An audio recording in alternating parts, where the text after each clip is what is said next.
You know, in the ancient Indian epic, the Mahabharata, there's this incredible legend of a building so magnificent, so absolutely bewildering, it was called the Maya Sabha, the Palace of Illusions. It was a place of total wonder, but also a place of mind-bending architectural deception. So, how on earth did they actually build this ancient marvel? Let's dig in. The palace became truly legendary because of this one incident involving a king named Duryodhana. His visit was, let's just say, memorable.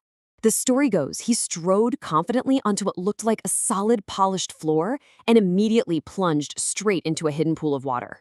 It was this moment of epic humiliation, one that would actually help spark a conflict that defined an entire era.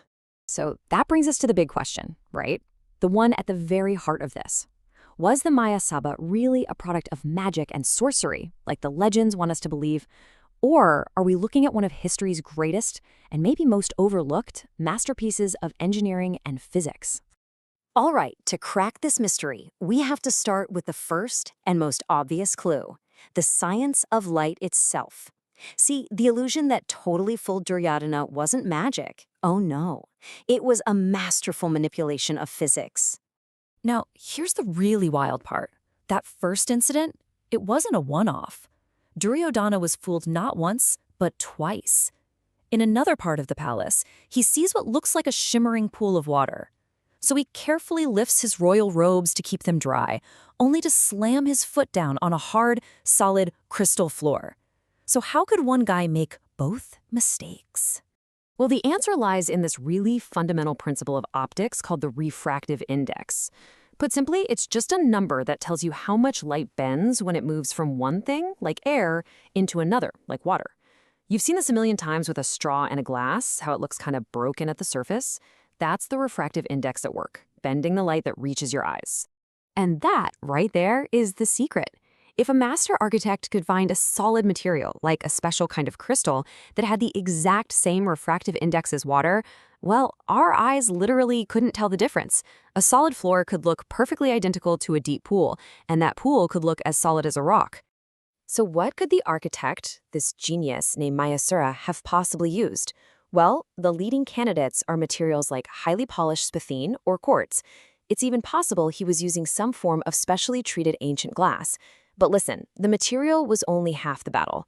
He would have also needed to control the lighting just perfectly, using carefully placed torches or skylights to get the angles exactly right.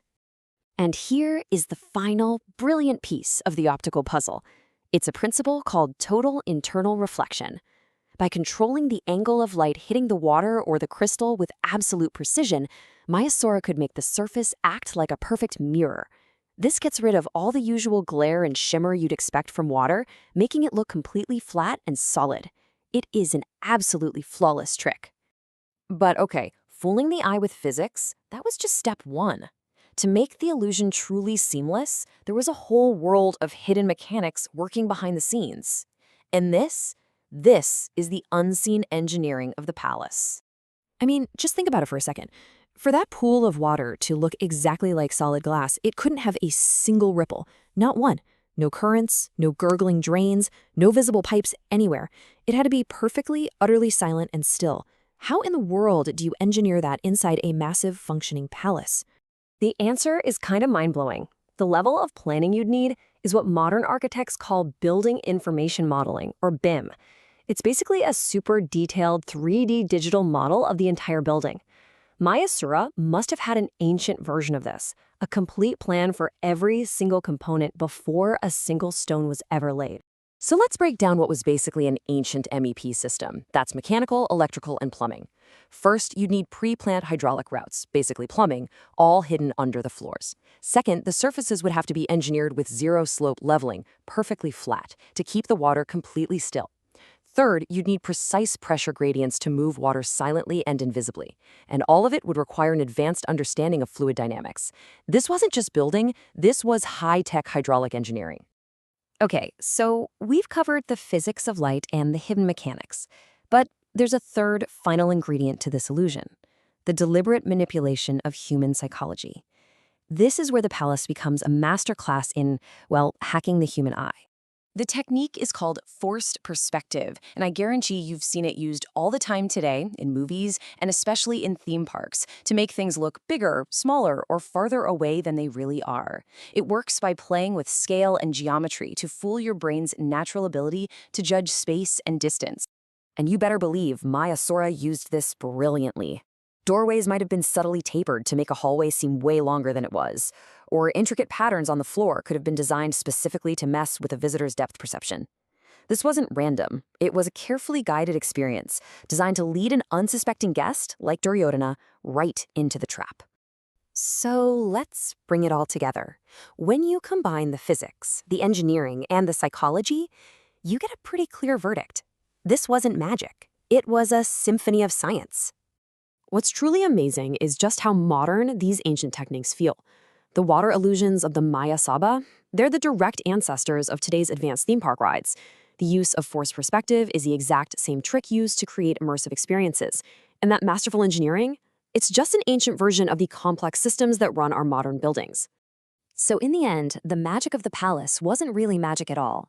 It was a perfect combination of three scientific disciplines: optical physics to bend light and fool the eye, advanced hydraulic engineering to create those invisible, silent systems, and psychological architecture to guide the guest and literally hack their perception.